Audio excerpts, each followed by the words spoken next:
action the United States can take? And what about its role over the years? What is its interest here? Well, one important action that the United States could take is to live up to its own laws. Of course, it would be nice if it lived up to international law, but maybe that's too much to ask. But live up to its own laws. And there are several.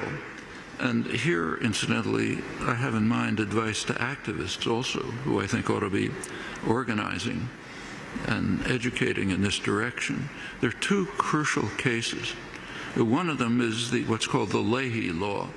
Patrick Leahy, Senator Leahy, introduced legislation called the Leahy Law, which bars sending weapons to any military units which are involved in consistent human rights violations. There isn't the slightest doubt that the Israeli army is involved in massive human rights violations, which means that all dispatch of U.S. arms to Israel is in violation of U.S. law. I think that's significant. The U.S. should be called upon by its own citizens and by others to adhere to U.S. law, which also happens to conform to international law in this case, as Amnesty International, for example, for years has been calling for an arms embargo against Israel for this reason. These are all steps that can be taken.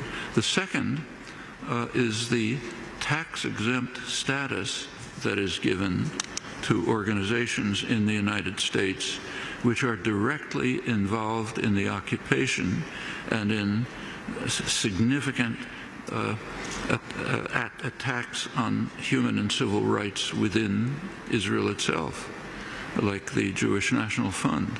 Take a look at its charter with the State of Israel, which commits it to acting for the benefit of people of Jewish race, religion, and origin within Israel. One of the consequences of that is that by a complex array of laws and administrative practices, the fund pretty much administers about 90% of the land of the country, with real consequences for who can live places. They get tax-exempt status also for their activities in the West Bank, which are strictly criminal. I think that's also straight in violation of U.S. law.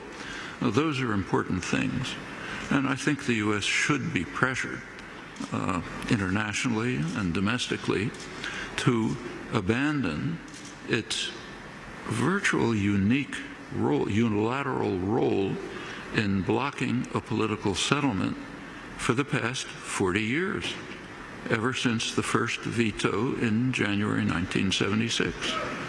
That should be a major issue in the media, in convocations like this, in the United Nations, in domestic politics, and government